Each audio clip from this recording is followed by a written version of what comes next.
It is Ryan Seacrest here. There was a recent social media trend which consisted of flying on a plane with no music, no movies, no entertainment. But a better trend would be going to ChumbaCasino.com. It's like having a mini social casino in your pocket. Chumba Casino has over 100 online casino-style games, all absolutely free. It's the most fun you can have online and on a plane. So grab your free welcome bonus now at ChumbaCasino.com. Sponsored by Chumba Casino. No purchase necessary. VGW Group. Void where prohibited by law. 21 plus. Terms and conditions apply. Other shows we have for you to enjoy at myclassicradio.net. The Avengers was most certainly not a household name in South Africa prior to the radio series. With no national television service until 1976, the mechanism simply was not present in the country to show television programs to mass audiences. While many other countries reveled in the filmed adventures of John Steed and company, South Africa was not equipped to join in the fun. The series took Britain by storm and made a major impression in the American markets, being that greatest of rarities, a British series given a network transmission slot. However, as a filmed series, rather than a videotaped one, The Avengers was able to gain a modicum of exposure in South Africa through film rentals. Come and listen at myclassicradio.net.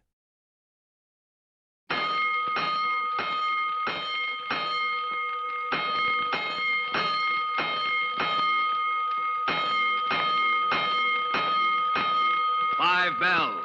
Stand by all stations. Attention, all districts. A five-alarm fire. 5 bells. Move in immediately. That's it. Let's roll. Let's go. Firefighters.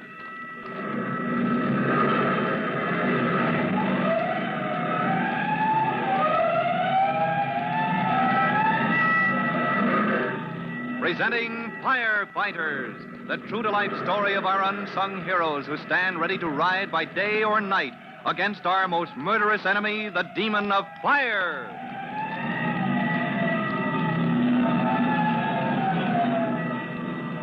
In just a minute, we'll join the heated conference in the office of the manager of Rainbow House, where Tim Collins, rookie fireman, and his brother Jimmy have just asked Mr. Lippett a significant question. But before we hear Mr. Lippett's hot-tempered charges against Chief Cody, here's an important message for you.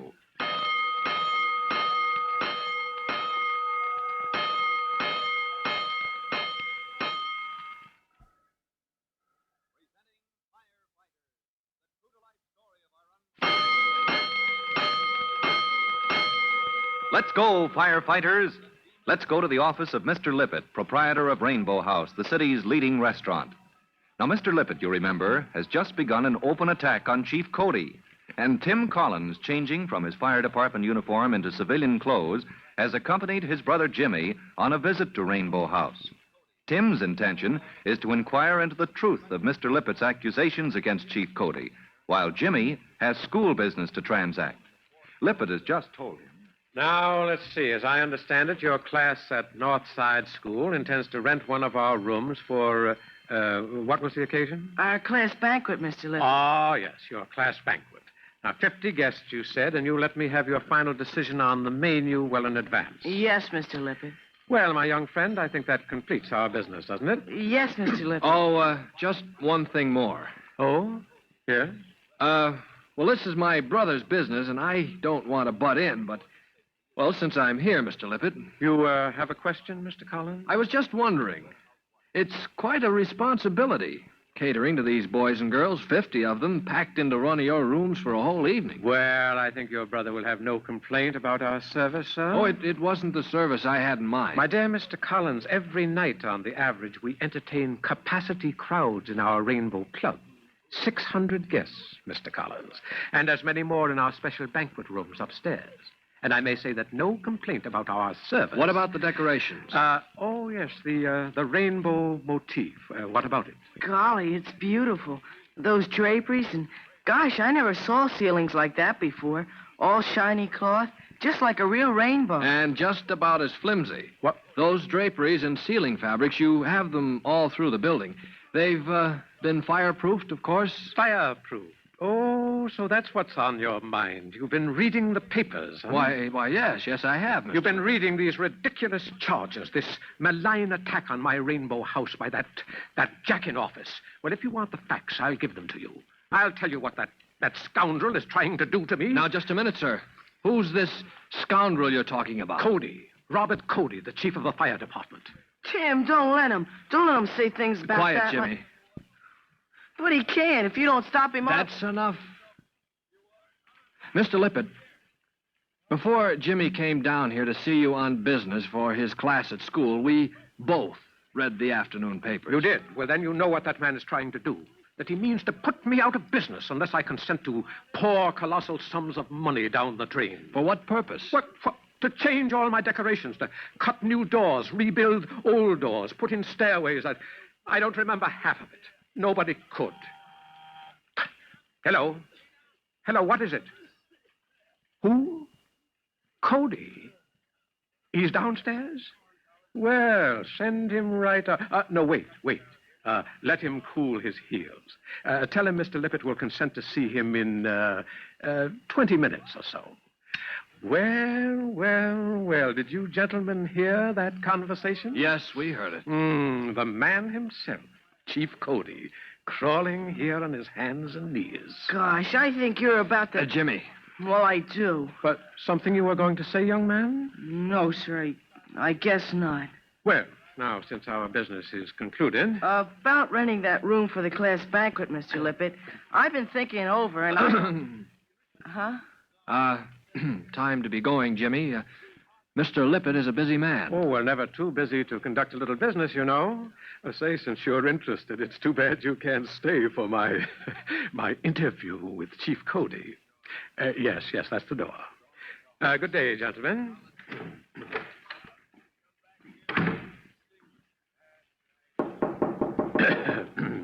Come in. Put the tray here on my desk, will you? I'm busy with these books. Well, what's the delay?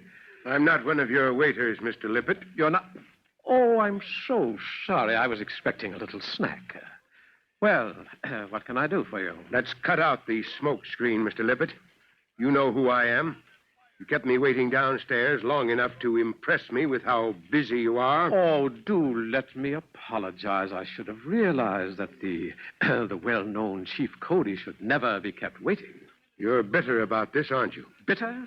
When some cheap-jack official threatens to close my establishment unless I rebuild, redecorate, reconstruct the Rainbow House to suit his taste? Now, just a minute. I can see a shakedown coming as well as the next man. A shakedown? I knew what was coming when that inspector of yours handed me his list.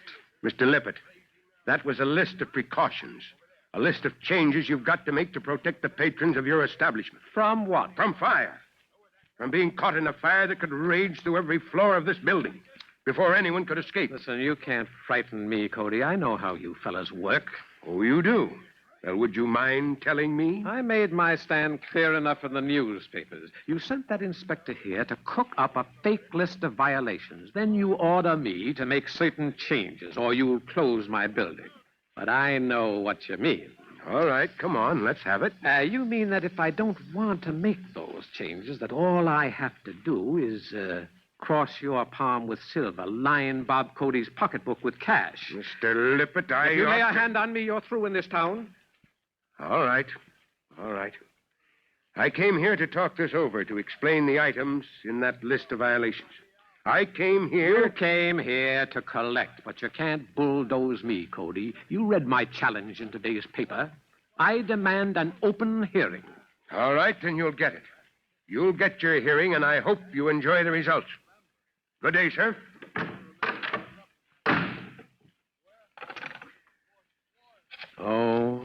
8, 5, 7, 2. Hello? Hello, Wrigley and Riddlesford? I want McLean.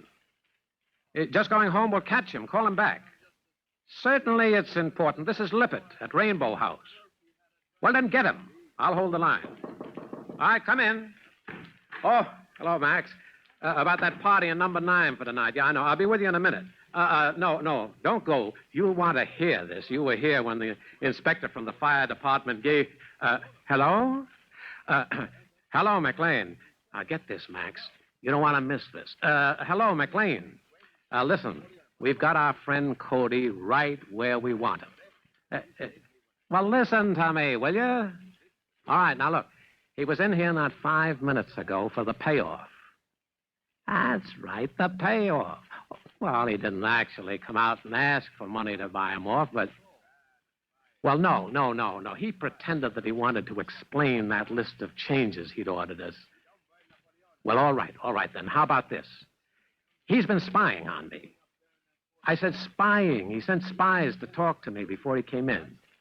Yeah, a man and a boy. Said they were brothers, called themselves Collins. Yeah, that's right. They had the nerve... Huh? Well, how should I know what they were after? But Cody sent them. Now, listen. Listen, I stood here at my office window looking out when Cody left. And these two, these Collinses, he picked them up and they all drove off in his car. Well, all right, then. Get busy. Get a line on these Collinses. And look, draw up those charges against Cody for the hearing. Why, we'll charge him with soliciting a bribe. And we'll make it stick. Now, there's a double order of trouble for Chief Cody and Tim Collins. Mr. Lippett, refusing to listen to the reason for the necessary changes Chief Cody has ordered to make Rainbow House a safe place for people to congregate, has declared open war on the fire chief.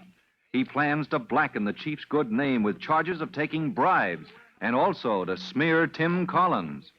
For the next phase of this important case, listen to our next true-to-life episode of The Firefighters. In just a moment, Chief Bob Cody will tell you, boys and girls, how you can help the firefighters in your own town. But first, here's a message you ought to hear.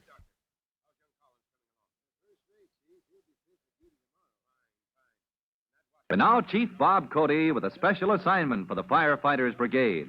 Chief Cody. Boys and girls, this is Chief Cody with your special assignment. Firefighters, attention.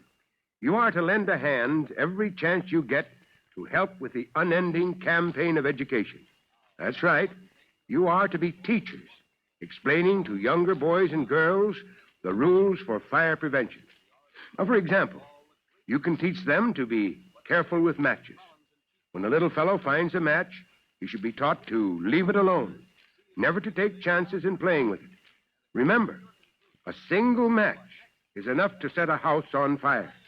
And you, better than anyone else, can teach younger boys and girls to be careful. Well, that is all. So long for now. Fire Chief Cody and the young rookie fireman, Tim Collins, will be back on the same station the next time you hear... That's it. Let's roll!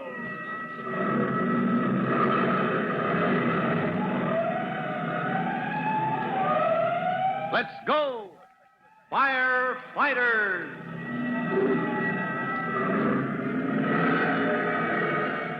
Firefighters is a copyrighted feature of William F. Holland Productions.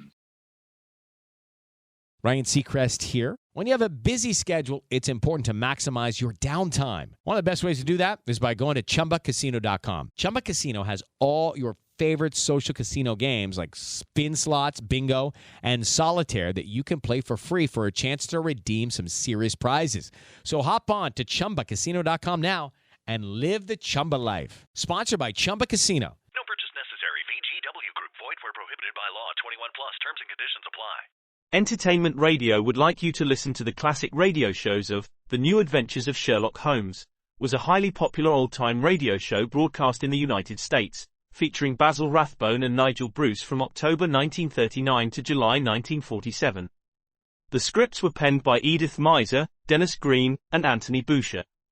Basil Rathbone and Nigel Bruce teamed up for 220 episodes, portraying Sherlock Holmes and Dr. Watson, respectively. To listen to the shows, visit My Classic Radio at www.myclassicradio.net.